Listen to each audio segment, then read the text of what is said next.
नमस्कार, हार्दिक अभिनंदन आप सभी का एक बार फिर आप सभी के अपने शो 5 मिनट शो में 5 मिनट शो में हम लोग महत्वपूर्ण करंट अफेयर्स देख रहे हैं। कल के शो में लास्ट में मैंने आप सभी लोगों से एक प्रश्न पूछा था, लगभग सभी लोगों ने उसका उत्तर सही दिया। प्रश्न क्या है? त्रिशूलपुरम उत्सव कहाँ पे आयोजित किया जाता है, किस राज्य में? तो ये किस राज्य में आयोजित किया जाता है? केरल के शिव मंदिर में आयोजित किया जाता है, केरल में आयोजित किया जाता है। आज के शो का जो पहला जो प्रश्न है वो प्रश्न क्या करा, हाल ही में किस देश के प्रधानमंत्री जेम्स मारापे ने आपातकाल की घोषणा की है? 4 विकल्प दिया है। कह रहा है पापुआ न्यू गिनी, फिजी और फिर सामोआ, इनमें से किस देश में आपातकाल की घोषणा की गई है? तो पापुआ न्यू गिनी में अभी 10 तारीख को वहां पे क्या लगा दिया गया? आपातकाल लगा दिया गया, आपातकाल की घोषणा कर दी गई है। क्यों की गई है? क्योंकि वहां पे जो नवीनतम वेतन जो चेक था उसमें 50% तक की कटौती कर दी गई थी, इसलिए वहां पे जो सरकारी कर्मचारी थे, जो पुलिस थे, उन लोगों ने विद्रोह कर दिया, इसलिए वहां पे पूरी तरह से विद्रोह उत्पन्न हो गया पूरे राष्ट्र में, इसलिए वहां की सरकार ने वहां पे आपातकाल लगा दिया है।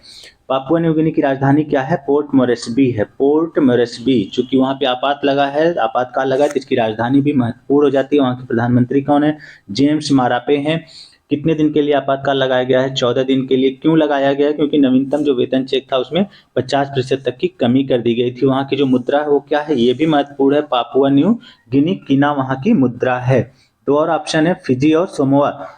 तो फिजी की राजधानी क्या है? सुआ है। सामोआ की राजधानी क्या है? एपिया है। नीचे मैंने ये दिखाया है, ये पूरा है पापुआ न्यू गिनी का ये ध्वज है।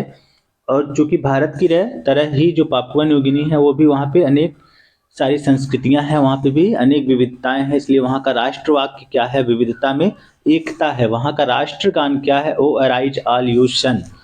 वहाँ का राष्ट्रगान क्या है? ओ अराइज ऑल यू सन वहाँ का राष्ट्रगान है। ये पूरा, ये जो है ये पापुआ न्यू गिनी है। ये मैप में आपको दिखेगा इस तरह से।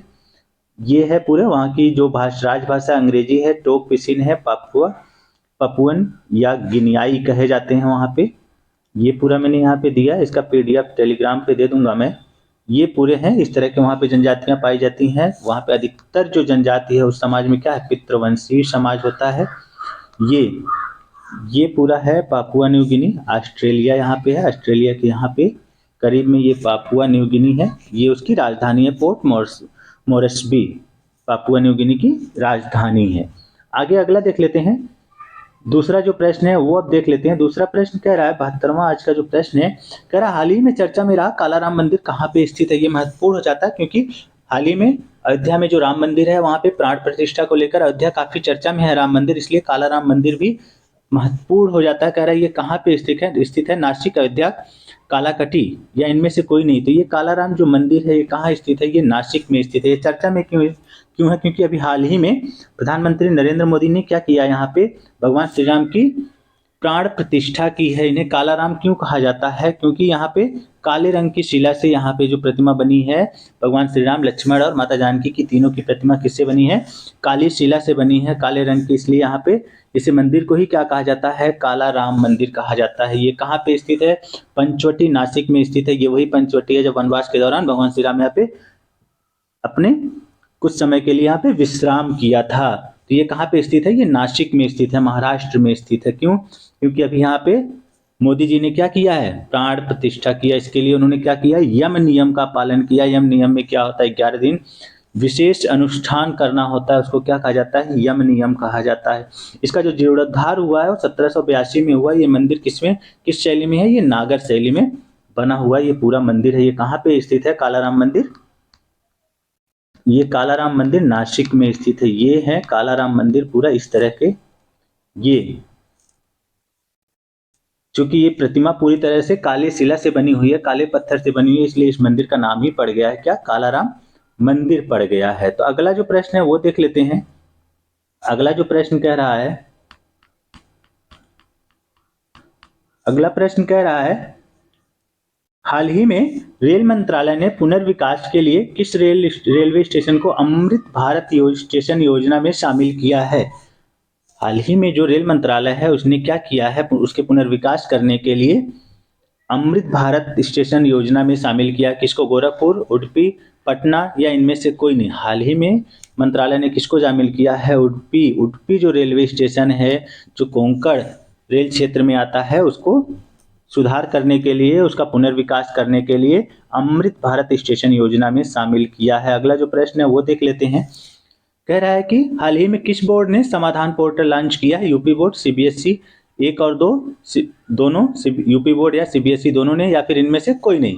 इसका सही उत्तर क्या है? जो समाधान पोर्टल लॉन्च किया गया और किसके द्वारा लॉन्च किया गया? यूपी बोर्ड द्वारा लॉन्च किया गया। इसमें क्या है कि जो पूर्व के जो छात्र हैं या वर्तमान छात्र, इनकी किसी प्रकार की समस्या है तो इस पोर्टल से जा करके वो अपना वहां पे समस्या अपनी दे सकते हैं और 15 दिन में उनकी समस्या का समाधान कर दिया जाएगा इस पोर्टल के माध्यम से। अगला जो प्रश्न है वो देख लेते हैं। अगला जो प्रश्न कह रहा है प्रोजेक्ट मारुत का संबंध किससे है? भारतीय वायुसेना से, भारतीय नौसेना से, भारतीय आर्मी से, इनमें से कोई नहीं। तो जो प्रोजेक्ट मारुत है इसका संबंध किससे है? भारतीय वायुसेना से है। ये प्रोजेक्ट मारुत है क्या? ये प्रोजेक्ट जो मारुत है ये क्या है? इतिहास का संकलन, संरक्षण और डिजिटलीकरण करने के लिए प्रोजेक्ट शुरू किया गया है, जिसे नाम क्या दिया गया है? प्रोजेक्ट मारुत नाम दिया है। किसने नाम दिया? भारतीय वायुसेना ने नाम दिया है। किसके लिए? जो भारतीय वायुसेना का जो इतिहास है उसका संकलन, संरक्षण और डिजिटलीकरण करने के लिए प्रोजेक्ट मारुत लॉन्च किया। किसने लॉन्च किया है? भारतीय वायुसेना ने। इसका नामकरण क्यों किया है? किस पे किया है? HF-24 मारुत, जो पहला स्वदेशी लड़ाकू विमान था, उसके नाम पर इस प्रोजेक्ट को लॉन्च किया है। उसका नाम क्या दिया गया है? मारुत प्रोजेक्ट मारुत या मारुत प्रोजेक्ट लॉन्च किया है। तो इसका सही उत्तर क्या है? विकल्प नंबर 1, भारतीय सेना। अगला देख लेते हैं प्रश्न, ई समृद्धि पोर्टल का संबंध किससे है? ई समृद्धि पोर्टल का संबंध किससे है? तुअर, अरहर से, गेहूं, चावल या इनमें से कोई नहीं। इसका जो संबंध किससे है? तुअर से है, अरहर की दाल से है। इसको लॉन्च किसने किया? केंद्रीय गृह एवं सहकारिता मंत्री अमित शाह ने किया। इसका उद्देश्य क्या है? 2027 तक भारत को दलहन के क्षेत्र में आत्मनिर्भर बनाना है। अगला जो प्रश्न है वो देख लेते हैं। पहला पतंग उत्सव का आयोजन, पहला अंतरराष्ट्रीय, जो यहाँ अंतरराष्ट्रीय जोड़ लीजिएगा, पहला अंतरराष्ट्रीय पतंग उत्सव का आयोजन कहाँ शुरू किया गया है? 4 विकल्प दिया है, दिल्ली, पंजाब, गोरखपुर, इनमें से कोई नहीं। तो ये शुरू कहाँ किया गया है? ये दिल्ली में शुरू किया गया। पहला पतंग उत्सव, अंतरराष्ट्रीय पतंग उत्सव जो आयोजन किया जा रहा है वो कहाँ किया जा रहा है? दिल्ली में किया जा रहा है। तो ये कहाँ पे किया जा रहा है? बांसेरा, बांसेरा जो बांस का पार्क है वहीं पे किया जा रहा है। ये सराय काले खां पे स्थित है, यमुना नदी पे स्थित सराय काले खां, वहाँ पे बांसेरा बांस का पार्क है, वहीं पे ये आयोजन शुरू किया गया है। कहाँ पे? दिल्ली में। अगला जो प्रश्न है वो देख लेते हैं। राष्ट्रीय सड़क सुरक्षा सप्ताह 2024 का विषय क्या है? 4 विकल्प है। पहला कह रहा है सड़क सुरक्षा नायक बने, सड़क सुरक्षा हमारी जिम्मेदारी, सड़क सुरक्षा अनिवार्य, इनमें से कोई नहीं। तो इसका सही उत्तर क्या है? सड़क सुरक्षा नायक बने। जो सड़क सुरक्षा सप्ताह है उसका थीम क्या है? सड़क सुरक्षा नायक बने। अगला जो प्रश्न है वो देख लेते हैं। 79वां प्रश्न कह रहा है युवा निधि योजना किस राज्य द्वारा शुरू की गई है? युवा निधि योजना किस राज्य द्वारा शुरू की गई है? महाराष्ट्र, कर्नाटक, उत्तर प्रदेश, मध्य प्रदेश। ये जो योजना शुरू की गई है युवाओं के लिए, किसके द्वारा शुरू की गई है? कर्नाटक सरकार द्वारा शुरू की गई है।